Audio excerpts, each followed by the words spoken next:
Bismillahirrahmanirrahim. Today we're going to talk about the materials development for a rocket vehicle. This is group number 1. My name is NOORALDEEN HANIE ABDULAZIZ ALDEEB, matric number 209586. Hello everyone and good evening. My name is IBRAHIM ABDULRAHMAN and my metric number is 213351. Assalamu alaikum and good evening. My name is MUBARAK and my matric number is 209713. All right. So for today's table of contents, we have 4 main topics, which is the introduction, the body, and the discussion and the conclusion. And under each topic, there are multiple subtopics that we're going to talk about. Next. Okay, for the introduction, a rocket can be as simple as a type of an engine, or it can mean a vehicle that uses that engine. So the most important thing with rockets is testing a rocket. It's very important operation due to safety and other measures that a person should carry out before putting it under a mission. So have you ever wondered like how a rocket flies vertically upwards, or even like for a ballistic missile, for example, how it is guided mid-flight? Well, the answer is not that simple. So you can ask yourself, how does the engine actually work, or what exactly causes that rocket to fly? What gives it the power? Does it have wings? Is it an anti-gravity object device, for example? Well, to keep it simple and straightforward, like many other engines, they burn fuel. In most cases, this fuel is turned into hot gas, whereas the engine makes the rocket push the gas out of its back, and hence the rocket moves forward or upward. Okay, so now I'm going to talk about the current developments in the aerospace material industry. So in our report, we explained in detail about many more alloys and materials, but we listed the important ones here. So we have the 2000 series aluminum copper-based alloy. So the 2000 series aluminum-based alloys are mainly alloyed with copper, and they are heat treatable to strength comparable to steel. One of the typical examples of 2000 series alloys is the 2024 alloy, which has been widely studied as an aircraft fuselage material. The 7000 series aluminum zinc-based alloy is mainly alloyed with zinc, because zinc has the largest solubility in aluminum than any other element. Magnesium and copper often used in combination with zinc to form Al2Cu Mgz in phase. Some aluminum zinc-based alloys also contain copper at 2 weight percentage to improve tensile strength. Aluminum lithium-based alloys. The maximum solubility of lithium in aluminum reaches up to 14% at a temperature of 600 degrees Celsius. When 1 weight percent lithium is added, the density of aluminum-based alloy is reduced by 3%, or the Young's modulus increases by 6%. Magnesium-based alloys, Mg is considered the lightest structural metal, and can decrease the weight of structure by approximately 33% when compared to the same volume of aluminum. The use of magnesium-based alloys by the top aircraft manufacturers, Airbus, Boeing, and Lockheed Martin, is very limited. Moving on to the vehicle components. So the rocket structural system contains all of the pieces that make up the rocket's frame, such as the cylindrical body, fairings, and any control fins. The structural system's function is to transmit the loads from the forces generated during flight and to provide low aerodynamic drag for flight through the atmosphere. The structure mainly consists of the nose cone, the frame or airframe, and the fins. So the nose cone, during flight, the nose cone is usually the first portion to make contact with the air. As the rocket passes through the atmosphere, the nose cone separates the air, which causes aerodynamic drag and friction. Usually both the payload system and the guidance system are carried in the nose. And the body, or the airframe, is often known as the body tube, which is the main structure of the rocket, supporting the nose and the fins. On the inside, the frame usually carries the propulsion system of the rocket, which includes the fuel, oxidizer, pumps, and the nozzle. As for the fins, the fins' main use is to guide the rocket. So if the rocket tries to turn, the fins kind of react opposite to the direction of the turning point, because they're pushed into the airflow, and the air pushes harder on the exposed fin surfaces than on the other fins until the rocket straightens. All right, so for the materials used for the vehicle components, Mubarak stated, a rocket must be able to stand strong forces during launch and be as lightweight as possible. So for different rocket parts, in this case we have 3, they have different functions, therefore they need different properties in order to function at the greatest potential. The nose cones come in different shapes, where each shape has its unique properties of drag, and this unique property of drag will affect the overall aerodynamics and efficiency of the rocket itself. Here we have 2 tables. In the first table to the left, the aluminum alloys have a 800 Kelvin average melting temperature. Even though it is a low cost and widely available, this temperature does not reach, or like doesn't check, the thermal loading that will be experienced by the nose when it rises to orbit. So for the other table, which is titanium alloys have a melting temperature of 1900 Kelvin. There are many nose cones designs. So we concluded from our report that the titanium is the most inexpensive, easily accessible, and suitable material that could be considered for the nose cone. However, it could be constructed with either one, like both of them can be part of the nose cone, where the titanium is covering the areas of the nose where it undergoes extreme high temperatures, and the rest is the aluminum. For the rocket body, it basically holds the propellant and the rocket engine. So during the takeoff and mid-flight, the body is compressed from two directions. The motor pushes up from the bottom during thrust, and the nose pushes down as part of the air. Here, the one we used for the rocket airframe is the aluminum alloy AA6061, which is utilized in the aerospace industry for wings and fuselages. For our case, the AA6061 is the most widely used 6000 series alloy. The alloy AA6061 is very strong, light in weight, and has better corrosion properties. So for the airframe must be able to withstand such forces for the rocket to be able to hold itself together. As we said, we don't want it to detach.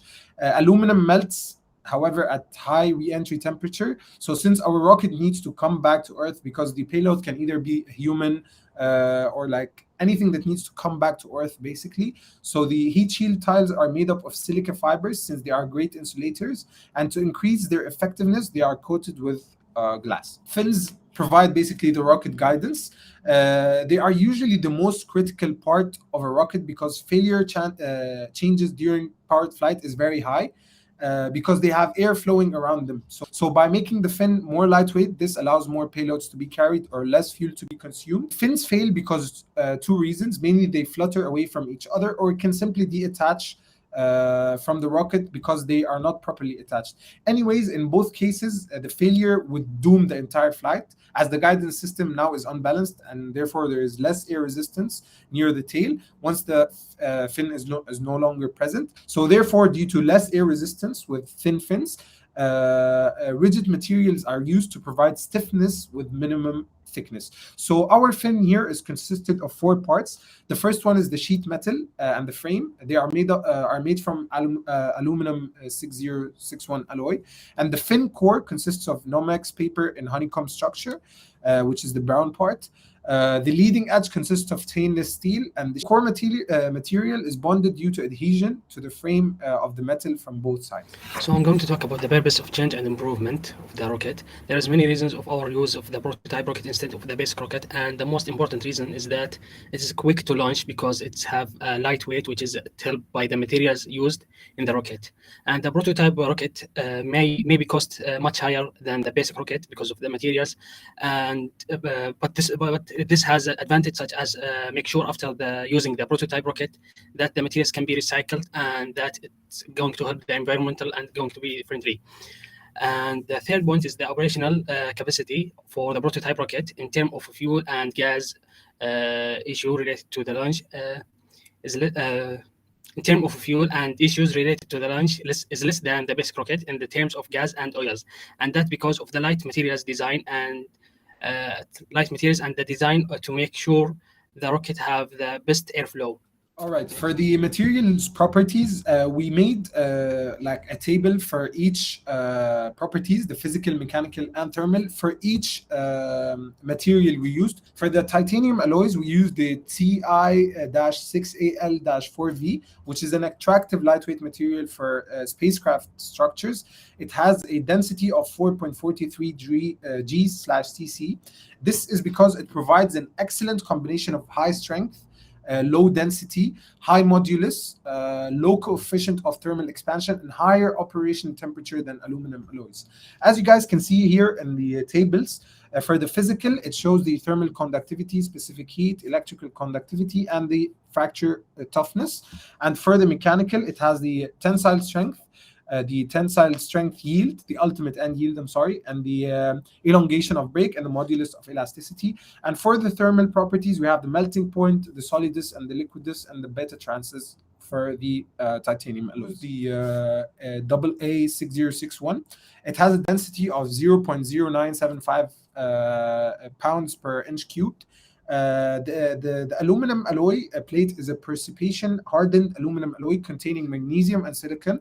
As therefore, the 6061 is popular for its medium to high strength, good requirements, good toughness, and excellent corrosion resistance. Also, those are the physical, mechanical, and thermal tables for the aluminum alloys. We have the fiberglass, which is the material. This material is desirable for the fins specifically, as we mentioned earlier, because of its chemical and physical properties. They have a high weight to strength ratio, with a similar force to materials with much greater densities and much greater strength than most other materials of that same density. When it deals with moisture and corrosion, it is very durable and resistant to its most forms. So this is why it's a perfect match for the fins of our rocket.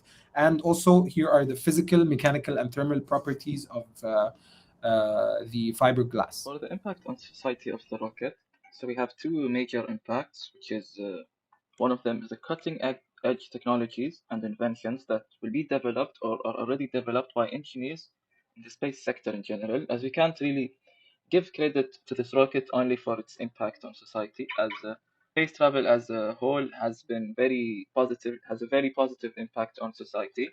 So often these technologies that I talked about earlier and inventions are turned into products that are used in many people's daily lives.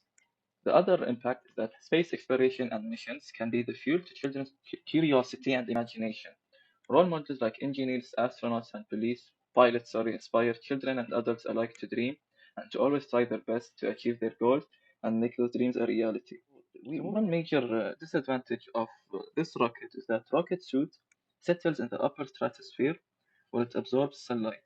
This buildup heats the high stratosphere, altering chemical reaction rates and perhaps leading to ozone loss.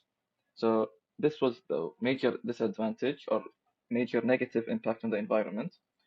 So we have two positive impacts on the environment and nation. First one is that the space sector is known to inspire many novel technologies used in both the private and the commercial sectors.